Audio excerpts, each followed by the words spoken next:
This is the Smeagol and Deagol gift with purchase when you buy the brand new LEGO Lord of the Rings set, The Shire.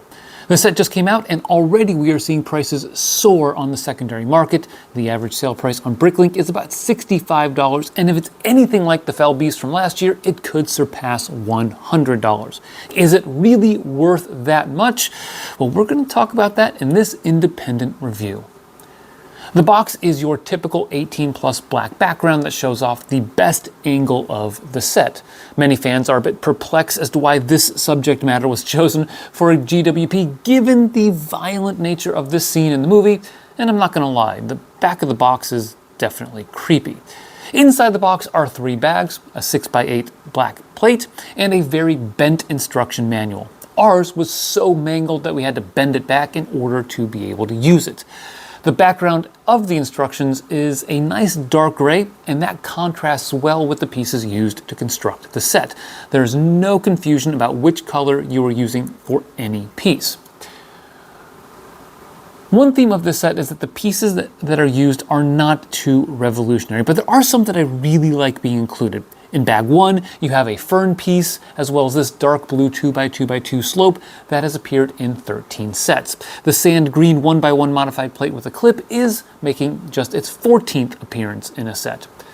Right now I'm really into dark orange Lego pieces, and bag 2 has a nice source of those, including this 2x2 wedge plate, which has appeared in 15 sets, 1x2 rounded plates, which aren't too rare, but I just like them, and the 4x4 quarter circle plate, which is one of the rarest pieces in the set, appearing for only the 2nd time.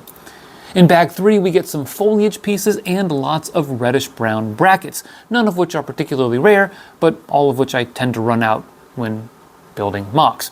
The 1x4 rounded plates and 3x3 quarter circle plates aren't too common in reddish brown, but they are nice additions to your collection. The building process is also not very revolutionary. It's rather straightforward. There are 3 stages, each of which corresponds to one of the bags. In the first bag, you build the base, lining it with black tiles. At the bottom of the set is the bottom of the Gladden River, which is represented by various dark blue and dark green pieces. You place the ring and the fish that pulls Deagol from the little boat as well, and well, you've started to set the scene. Bag 2 builds the water level using azure plates and light blue transparent tiles. One building technique that I appreciate is how the transition from water to land is done. They use dark orange, reddish brown, and green plates and bricks to accomplish that. On the left edge, you place some roots, which I have to say is a really nice touch.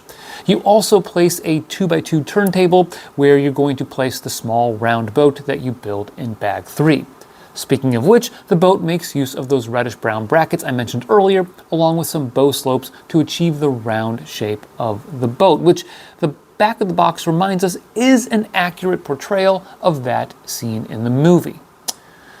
The tree is an interesting build, using a bracket piece to stand the tree up. Tiles and bow slopes are used to form the bark, and 2 foliage pieces are placed on top. Oddly enough, as sparse as this tree is, I actually think it's far superior to even the party tree that is built in the Shire. Of course, the reason this set is going to be expensive is not because of the build, and it's not because of the pieces, but because of the minifigs. And I would say if you really wanted a nice GWP for the build and pieces, go with something like the Pumpkin or the Books Are My Passion GWPs from last year. That means the stars of this set, of course, are the 2 minifigs, Smeagol and Deagol, and they look fantastic.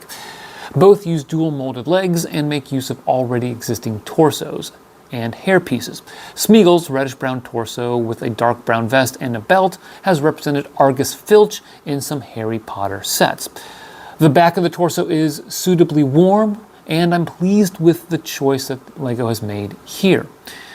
Smeagol's hairpiece isn't quite perfect, but it is pretty solid with the longer hair, and this particular hairpiece is making its 2nd appearance in a set, first appearing in the Harry Potter Tri-Wizard Tournament Arrival set from last year. The key piece here is the double-sided head, which I believe is new as a flesh-colored minifig head. It has a gaunt smile on one side and a downright evil disposition befitting of the fall of Smeagol on the other side. Deagol uses Sam's torso from Rivendell and Barad-dûr and works decently here. The hairpiece is tussled and has been used in other Lord of the Rings sets, including the Shire, so this minifig overall is suitably Hobbit-like. The one side of the head has a innocently joyous expression on it, the look of a happy-go-lucky stoorish hobbit. The other side has the look of someone with their cheeks full of air, or if you go back to the Loop roller coaster, vomit. I don't know if this exact combination has been used before on the same flesh-colored head, but I do think it works extremely well for this minifig. The final product is a nice overall gift with purchase, although I do find the subject matter a bit puzzling. It is a GWP for the Shire, but this scene doesn't take place anywhere near there, nor is it directly related to it, as Smeagol and Deagol live significantly east of Bag End. I do believe there are other scenes that they could have done that take place in the Shire that would have made more sense or were even less violent. Also, I find it odd that we get Smeagol and Deagol as minifigs before ever getting Faramir or Éowyn or some other figures that are more important to the storyline.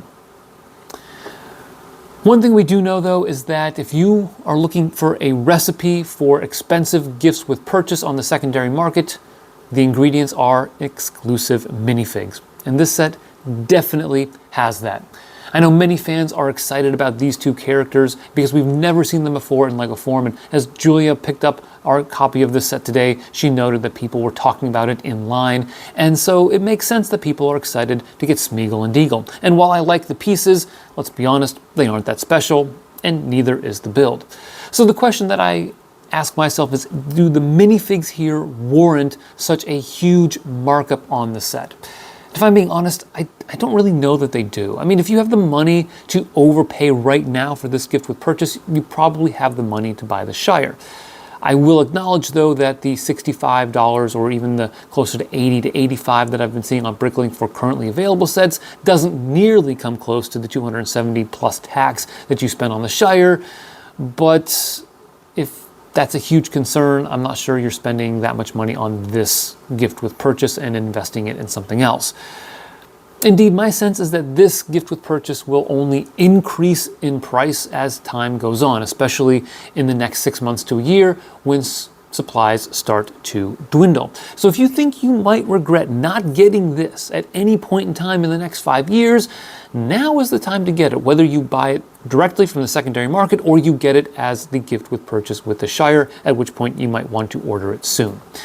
So in the end, I hope this review helped you make up your mind about whether to buy this set on secondary market or as a gift with purchase, or to skip it altogether. Thanks for watching, and always remember to keep building together.